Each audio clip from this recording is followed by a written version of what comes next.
പ്രിയമുള്ളവരെ, വചനജ്വാല 1680 ദിനത്തിലേക്ക് പ്രവേശിക്കുന്ന ഇന്ന് ഏപ്രിൽ 7 ചൊവ്വാഴ്ച എല്ലാവർക്കും ഏറ്റവും നല്ല ഒരു സുപ്രഭാതം ആശംസിക്കുന്നു.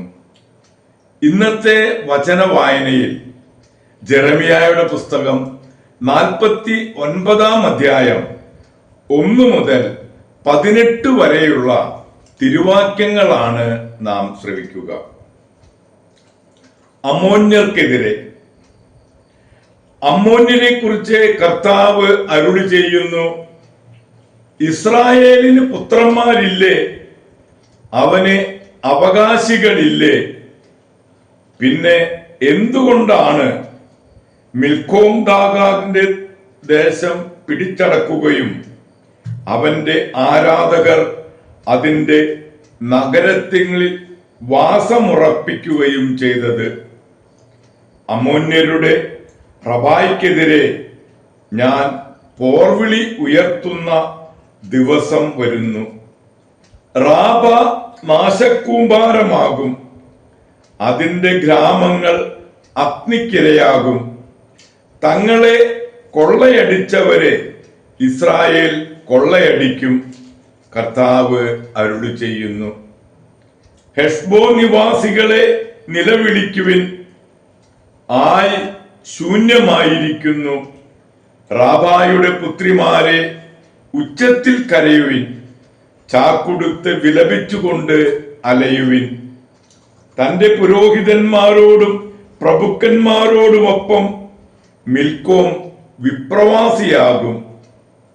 തന്റെ ധനത്തിൽ വിശ്വാസമർപ്പിച്ച് ആര് എനിക്കെതിരെ വരുമെന്ന് ജൽപ്പിച്ച അവിശ്വസ്തയായ പുത്രി, നിന്റെ താഴ്വരകളെ കുറിച്ച് നീ തന്നെത്താൻ പുകഴ്ത്തുന്നതെന്തിന്? സൈന്യങ്ങളുടെ ദൈവമായ കർത്താവ് അരുളി ചെയ്യുന്നു, 4 ഭാഗത്തു നിന്നും ഭീതി നിന്നെ പിടികൂടും. നിങ്ങൾ ഓരോരുത്തരും സ്വജീവനെ പ്രതി ഓടും. ചിതറിപ്പോയവരെ ഒരുമിച്ച് കൂട്ടാൻ ആരും ഉണ്ടാവുകയില്ല. എന്നാൽ പിന്നീട് അമ്മോന്യരുടെ ഐശ്വര്യം ഞാൻ പുനഃസ്ഥാപിക്കും, കർത്താവ് അരുളി ചെയ്യുന്നു. ഏദോമിനെതിരെ. ഏദോമിനെ കുറിച്ച് സൈന്യങ്ങളുടെ കർത്താവ് അരുളി ചെയ്യുന്നു, തേമാനിൽ ജ്ഞാനം അവശേഷിച്ചിട്ടില്ലേ? വിവേകിയുടെ വിവേകം നശിച്ചുപോയോ? അവരുടെ ബുദ്ധി കെട്ടുപോയോ? ദദാൻ നിവാസികളെ പിന്തിരിഞ്ഞോടുവിൻ, ഗർത്തങ്ങളിൽ പോയി ഒളിക്കുവിൻ. ശിക്ഷയുടെ നാളിൽ ഏസാവിന്റെ മേൽ ഞാൻ ദുരിതം വരുത്തും. മുന്തിരി ശേഖരിക്കുന്നവർ കുറച്ചെങ്കിലും അവശേഷിപ്പിക്കാറില്ലേ? രാത്രിയിൽ വരുന്ന കള്ളന്മാർ തങ്ങൾക്ക് വേണ്ടതല്ലേ എടുക്കൂ. ഏസാവിനെ ഞാൻ ശൂന്യമാക്കി, അവന്റെ ഒളിസങ്കേതങ്ങൾ തുറന്നിട്ടു. അവന് ഒളിച്ചിരിക്കാൻ കഴിയുകയില്ല. അവന്റെ മക്കളും സഹോദരരും അയൽക്കാരും നശിച്ചു, അവൻ ഇല്ലാതായി. നിന്റെ അനാഥരായ മക്കളെ എന്നെ ഏൽപ്പിക്കുക, ഞാൻ അവരെ സംരക്ഷിക്കും. നിന്റെ വിധവകൾ എന്നെ ആശ്രയിക്കട്ടെ, കർത്താവ് അരുളി ചെയ്യുന്നു. അർഹിക്കാത്തവനെ പോലും പാനപാത്രത്തിൽ നിന്ന് കുടിപ്പിക്കാമെങ്കിൽ നിന്നെ വെറുതെ വിടുമോ? നീ ശിക്ഷിക്കപ്പെടാതിരിക്കുകയില്ല. നീ അത് കുടിച്ചേ തീരൂ, ഞാൻ ശപഥം ചെയ്യുന്നു. ബൊസ്ര ഭീകരവും അപഹാസ്യവും ശൂന്യവും ശാപഗ്രസ്തവുമാകും. അവളുടെ നഗരങ്ങൾ എന്നേക്കും ശൂന്യമായി കിടക്കും. കർത്താവിൽ നിന്ന് എനിക്കൊരു വാർത്ത ലഭിച്ചു. ജനതകളുടെ ഇടയിലേക്ക് ഒരു ദൂതൻ അയക്കപ്പെട്ടിരിക്കുന്നു. ഏദോമിനെതിരെ ഒരുമിച്ചു കൂടുവിൻ, യുദ്ധസന്നദ്ധരാകുവിൻ. ഞാൻ നിന്നെ ജനതകളുടെ ഇടയിൽ ചെറുതാക്കും, മനുഷ്യരുടെ ഇടയിൽ നിന്ദാപാത്രവും.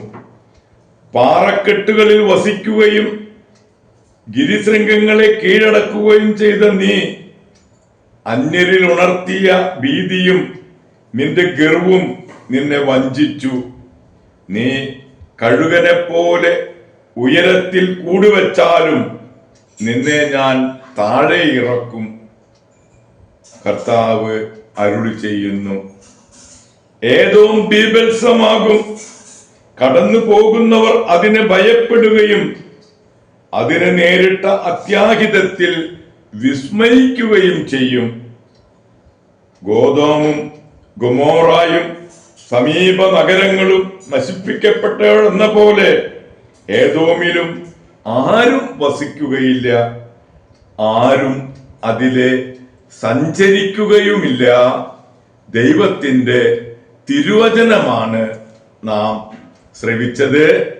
പ്രിയമുള്ളവരെ, ആഗോള കത്തോലിക്ക സഭയിൽ ഇന്ന് വിശുദ്ധ ജോൺ ബാപ്റ്റിസ്റ്റ് ദ ലാസൽ എന്ന പുണ്യവാനെ അനുസ്മരിക്കുന്ന പൊൻസുദിനം കൂടെയാണ്. ഫ്രാൻസിലെ കുലീനമായ ഒരു കുടുംബത്തിൽ ജനനം. 11-ാം വയസ്സിൽ ആസ്തപ്പാട് പട്ടം സ്വീകരിച്ചു.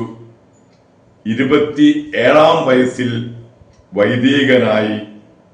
ദരിദ്ര ബാലന്മാർക്ക് സ്കൂൾ നടത്തി. ക്രിസ്തീയ സഹോദരന്മാർ എന്ന ഒരു സന്യാസ സഭ സ്ഥാപിച്ചു. മറ്റ് സ്കൂളുകൾക്ക് ഭീഷണിയായതുകൊണ്ട് എതിർപ്പുകളെ അവഗണിച്ച് വിജയം ചൂടി. 69-ാം വയസ്സിൽ ഏങ്ങലും വാദവും പിടിപെട്ട് നിത്യസമ്മാനത്തിന് വിളിക്കപ്പെട്ടു. 1950-ൽ വിശുദ്ധ 12-ാം പിയൂസ് മാർപ്പാപ്പ സ്കൂൾ അധ്യാപകരുടെ മധ്യസ്ഥനായി പ്രഖ്യാപിച്ചു.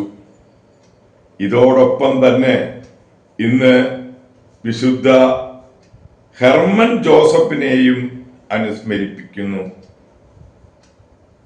മാത് ഭക്തിയിൽ ജീവിച്ച് 91-ാം വയസ്സിൽ നിത്യസമ്മാനത്തിന് വിളിക്കപ്പെട്ട വിശുദ്ധ ഹെർമൻ ജോസഫിന്റെയും വിശുദ്ധ ജോൺ ബാപ്റ്റിസ്റ്റ് ദ ലാസലിന്റെയും മധ്യസ്ഥം യാചിച്ച് ഇന്നത്തെ ഈ നല്ല ദിവസത്തിലേക്ക് നമുക്ക് പ്രവേശിക്കാം. എല്ലാവർക്കും നല്ല ഒരു ചൊവ്വാഴ്ച ദിവസം ആശംസിക്കുന്നു. ദൈവം നമ്മെ ഓരോരുത്തരെയും സമൃദ്ധമായി അനുഗ്രഹിക്കട്ടെ.